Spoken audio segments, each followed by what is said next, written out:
Welcome to this week's Global Intelligence Weekly Wrap-Up, where we break down the most pressing intelligence and national security stories shaping the world.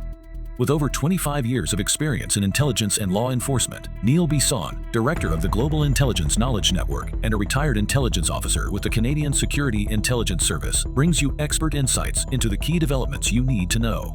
This week, we examine China's growing use of transnational repression as a 19-year-old pro-democracy activist from Hong Kong finds herself on Beijing's wanted list, despite living in the UK. What does this mean for dissidents abroad, and how is the UK responding? Meanwhile, a new investigation reveals an Indian businessman accused of foreign interference in Canada with alleged ties to intelligence operations aimed at swaying political discourse. How deep does this go, and what are the broader implications for Canada-India relations? We're also covering Taiwan's detention of a Chinese crude ship suspected of sabotaging an undersea internet cable, the NCS urgent advisory for iPhone users to enable Apple's lockdown mode to counter sophisticated spyware threats, as well as the mass firing of over 100 U.S. intelligence officers under controversial circumstances. Plus, North Korea has reportedly sent more troops to Russia, with some deployed to Ukraine's front lines. Is this a game changer for the war? And finally, Vladimir Putin warns Western elites against interfering in U.S.-Russia relations, while his regime continues cyber attacks, sabotage, and military aggression. What's really at play here? Stay tuned as Neil unpacks these urgent developments. Now, let's get started.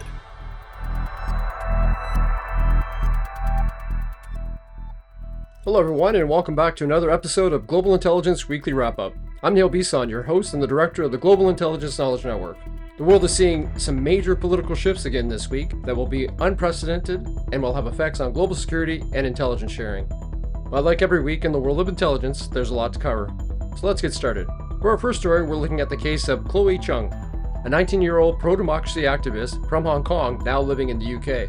Once just an A-level student, Chloe found herself on the Chinese government wanted list with a $100,000 bounty placed on her by Hong Kong police. This raised some serious questions about transnational repression when authoritarian states reach beyond their borders to silence critics. Chloe's activism began in 2019 in Hong Kong when she began to protest and where she witnessed police crackdowns firsthand. She and her family relocated to the UK in 2021 under Britain's special visa scheme for people from Hong Kong.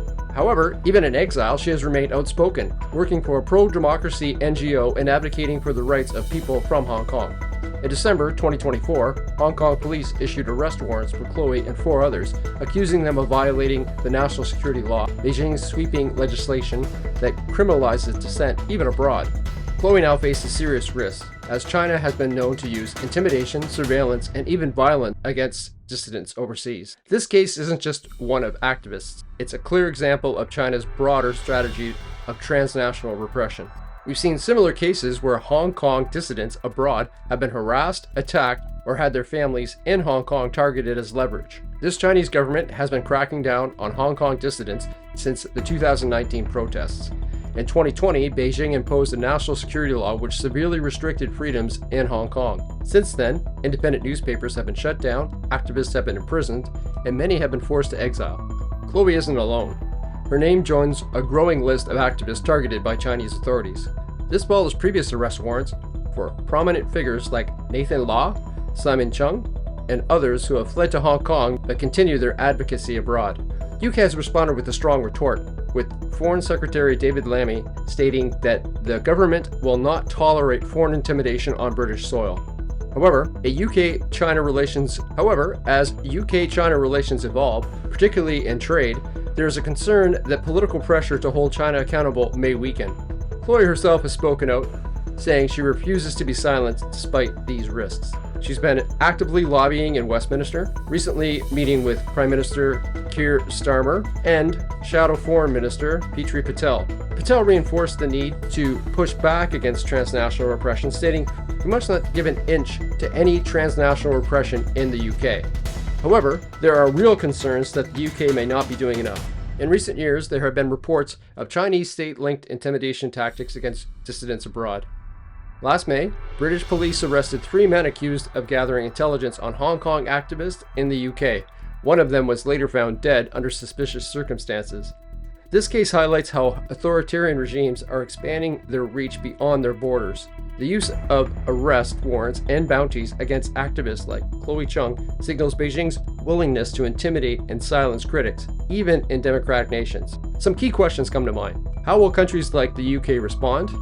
And although strong statements are one thing, will there be action to protect these dissidents from foreign interference?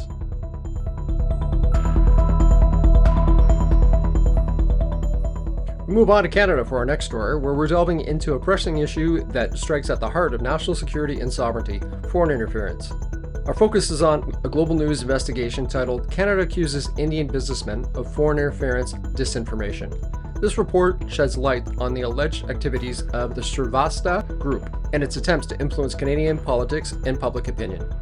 The Global News article reveals that the Shrivastava Group, an Indian conglomerate, has been implicated in efforts to sway Canadian politicians and disseminate disinformation. According to documents from the Canadian Security Intelligence Service, Ankit Shrivastava, the group's vice chair, was reportedly tasked by Indian intelligence agencies to identify and influence Canadian politicians. This involved providing financial assistance and propaganda materials to garner support for issues favorable to India. Furthermore, the Shrivastava Group has been accused of creating fake news websites, some masquerading as Canadian outlets, to propagate pro-Indian narratives and criticize Pakistan. Such actions represent a sophisticated strategy to manipulate public perception and interfere in Canada's democratic processes. Foreign interference is not a new phenomenon in Canada. Historically, nations like China and Russia have been prominent actors in such activities. However, recent reports indicate that India has become increasingly active in this realm. The assassination of Sikh activist Hardeep Singh Nijjar in Surrey, British Columbia in June 2023, allegedly linked to Indian operatives, has further strained Canada-India relations and underscored the severity of foreign interference threats. The creation of fake news websites by entities like the Shrivastava Group exemplifies modern disinformation tactics. By mimicking legitimate news sources, these platforms can effectively spread misleading information, making it challenging for the public to discern truth from falsehood. Justice Minister José Hogue, leading a public inquiry into foreign interference, emphasized the gravity of disinformation, labeling it as an existential threat to democracies. She highlighted the necessity for governments to act swiftly and transparently to counter such evolving threats. From my perspective, these revelations underscore the importance of robust counterintelligence measures and public awareness. Democracies must be vigilant against covert operations that aim to undermine the institutions and societal cohesion. The allegations against the Shrivastava Group highlight the multifaceted nature of foreign interference, encompassing both political influence and sophisticated disinformation campaigns. As these threats evolve, so too must our strategies to combat them. It's imperative for governments, institutions, and the public to collaborate in safeguarding our democratic values and processes.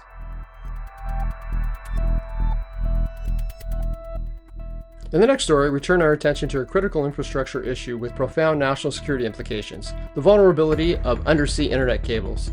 Our discussion is anchored on a recent CNN report titled "Taiwan Detains Chinese Crewed Ship Suspected of Cutting Undersea Cable." This incident highlights the fragility of the infrastructure that underpins our global communications and the strategic challenges it presents. According to the CNN report, Taiwanese authorities have detained a ship with a Chinese crew on suspicion of severing an undersea internet cable. This event has significant ramifications, as undersea cables are the backbone of global internet connectivity, carrying over 95% of international data. The deliberate or accidental disruption of these cables can lead to substantial communications outages, economic losses, and potential national security threats. In response to the vulnerabilities exposed by such incidents, Taiwan's space agency has been proactive. As reported by CNN in May 2024, the agency is developing its own version of a satellite internet system akin to Starlink. This initiative aims to ensure that Taiwan remains connected even if its undersea cable infrastructure is compromised during a conflict. The move not only enhances Taiwan's resilience, but also serves as a deterrent against potential adversaries contemplating infrastructure sabotage. Undersea cables have long been recognized as critical yet vulnerable infrastructure. The importance is underscored by the fact that they facilitate global financial transactions, communications, and data transfers. The strategic significance of these cables has prompted nations and alliances to take proactive measures. For instance, in January 2025, NATO launched the Baltic Sentry mission to safeguard undersea cables in the Baltic Sea after incidences of damage. The mission reflects a growing awareness of the need to protect these vital assets from both state and non-state actors. The incident involving the Chinese crewed ship near Taiwan is not isolated. Similar events have raised concerns globally about the security of undersea cables. The potential for espionage, data theft, or crippling communication disruptions make the protection of these cables a priority for national security agencies worldwide. Experts have long warned about the vulnerabilities associated with undersea cables. American journalist and political commentator Fareed Zakaria stated in a November 2022 segment on CNN that actors like Russia could sabotage global communications by targeting these cables. He emphasized that the physical security of this infrastructure is as crucial as cybersecurity measures themselves. From my personal perspective, this is another example of the bold recklessness surrounding hybrid warfare that countries like Russia and China are taking against Western countries and their allies. The detention of the Chinese crewed ship by Taiwanese authorities underscores the necessity for stringent monitoring and protection of undersea cables. Nations must invest in both technological solutions, such as satellite internet systems, and physical security measures to safeguard these critical infrastructures. The recent incident near Taiwan serves as yet another reminder of the vulnerabilities inherent in our global communications infrastructure. As geopolitical tensions persist, the security of undersea cables becomes increasingly paramount. Nations must adopt a multifaceted approach, combining technological innovation with robust security measures to protect these vital assets.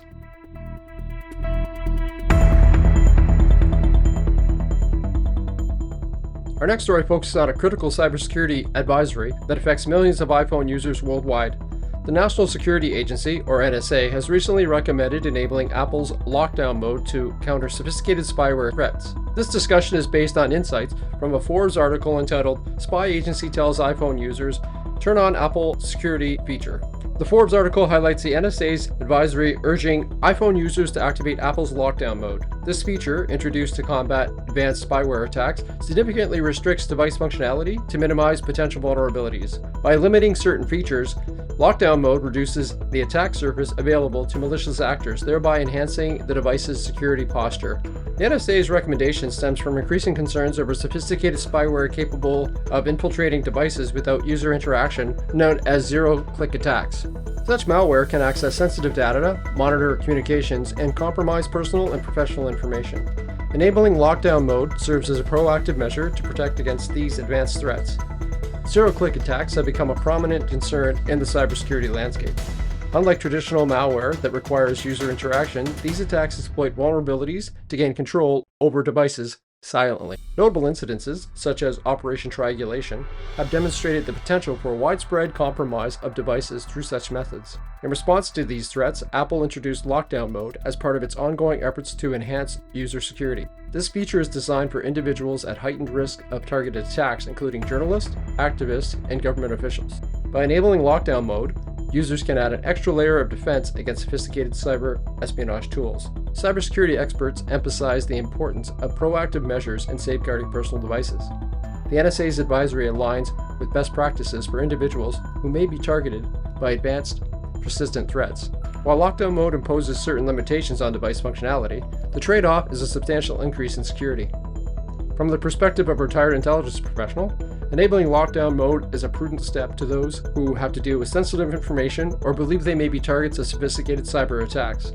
It's essential to balance usability with security, and in high-risk scenarios, prioritizing protection is paramount. The NSA's recommendation to activate Apple's lockdown mode underscores the evolving nature of cybersecurity threats and the necessity for robust security measures. As attackers develop more advanced techniques, most users must adopt proactive strategies to protect their data and privacy. Enabling lockdown mode is a significant step in mitigating the risks associated with zero-click spyware attacks.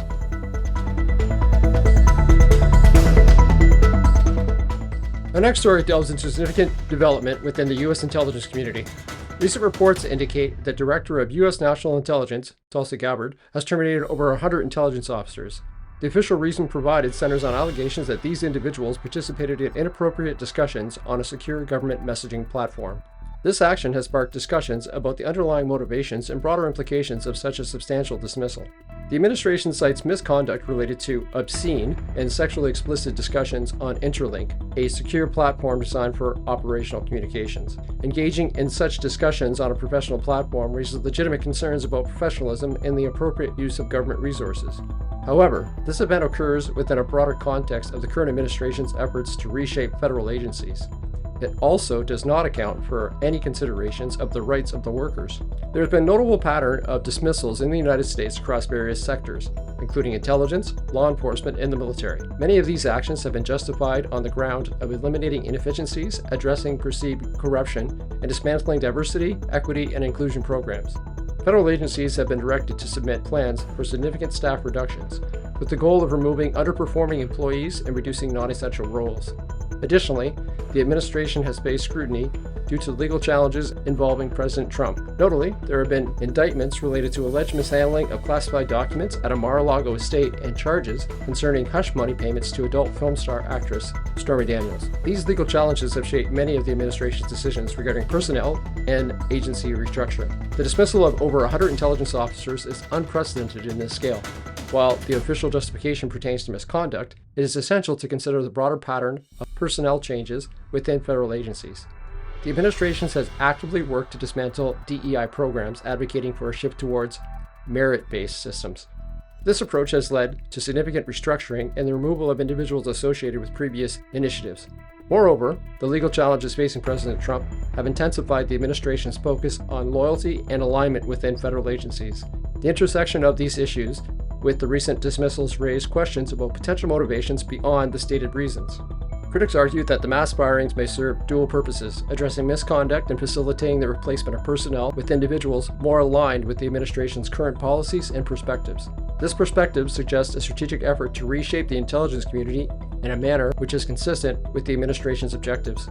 Conversely, supporters contend that maintaining professionalism and appropriate conduct within secure platforms is paramount. From this viewpoint, the dismissals are a necessary measure to uphold the integrity and operational security of intelligence activities. The termination of over 100 intelligence officers under the pretext of misconduct presents a complex scenario.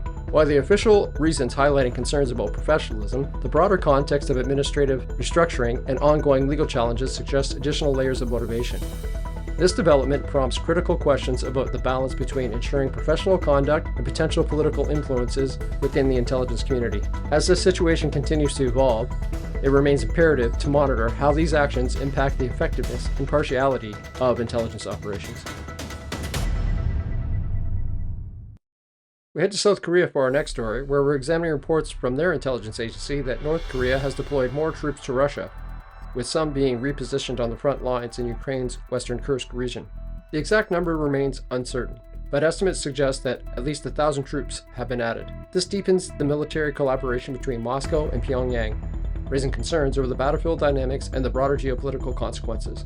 According to South Korean intelligence, North Korean troops have been engaged in combat operations alongside Russian forces for at least 4 months. These troops reportedly suffered heavy losses, with estimates suggesting that at least 1,000 North Korean soldiers have been killed. Despite early reports of their absence from the battlefield, they were recently redeployed to the front lines in February. This raises some important questions. How effective are these North Korean troops in modern warfare? What does their presence signal about Russia's military needs and strategy? And how does this impact the ongoing war in Ukraine? From an intelligence perspective, North Korea's involvement provides insight into its growing military alliance with Russia. Both nations have historically been isolated from the West, and their partnership appears to be deepening, not just through military collaboration, but also through security agreements. North Korea's participation in the war follows a series of high-level engagements between Vladimir Putin and Kim Jong-un. In October, reports surfaced of North Korean troops arriving in Russia, coinciding with the signing of a security and defense treaty between the two nations. However, there have been some serious doubts about their effectiveness. Early intelligence assessments suggest that these troops are ill-prepared for modern battlefield conditions, particularly against Ukrainian drone warfare. Still, they should not be underestimated. North Korean forces are known for their discipline, endurance, and ability to operate under harsh conditions. Russia's strategic use of foreign troops, including those from the Wagner Group and North Korea, suggests its struggle to maintain manpower while sustaining heavy casualties. Defectors and military analysts caution against dismissing the capabilities of North Korean soldiers. While they may lack experience with advanced Western weaponry, they are battle-hardened and accustomed to extreme conditions. Additionally, their deployment signals an increased reliance on unconventional alliances by Moscow, which could further complicate the war.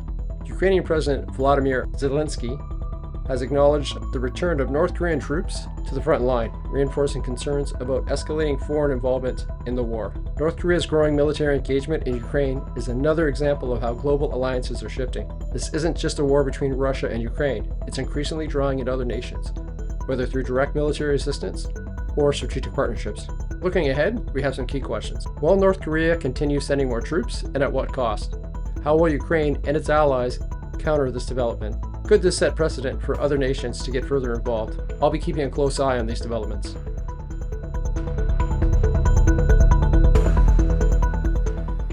For our last story this week, we're heading to the Kremlin, where we're critically examining recent statements made by President Vladimir Putin. Russia's president has cautioned Western elites against undermining a potential rapprochement between Russia and the United States. Given Russia's track record for suppressing dissent, engaging in sabotage operations, and conducting cyber attacks against Western nations, it's imperative to scrutinize the implications of Putin's remarks. President Putin's assertions come against a backdrop of Russia's own aggressive actions. Domestically, his administration has systematically stifled dissent through severe human rights abuses. Internationally, Russia has been implicated in sabotage operations, particularly in the Baltic Sea, targeting infrastructure of neighboring countries that oppose its nationalistic and oppressive policies. Moreover, Russia's unprovoked invasion of Ukraine has destabilized the region, leading to significant geopolitical tensions. Concurrently, the United States has signaled to Ukraine that NATO membership is not forthcoming, while expressing interest in the Ukraine's critical mineral resources. This juxtaposition raises questions about the broader strategic objectives at play. Additionally, Russia's extensive history of cyber attacks against Western countries further undermines its credibility.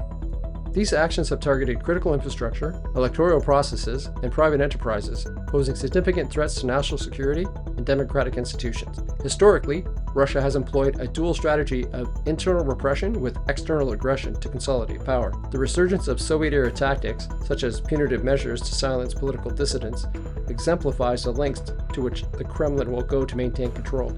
In the Baltic region, a series of undersea cable disruptions have been reported, with investigations suggesting potential Russian involvement through their shadow fleet.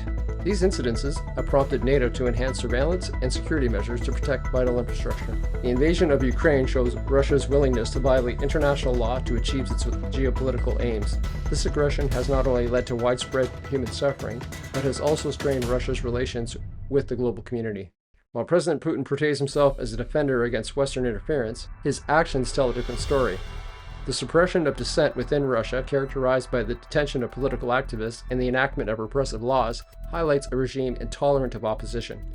International security analysts have raised alarms over Russia's sabotage activities in the Baltic Sea, viewing them as a deliberate attempt to destabilize the region and intimidate neighboring countries. These actions are consistent with a broader strategy of hybrid warfare designed to exploit vulnerabilities and sow discord among Western allies.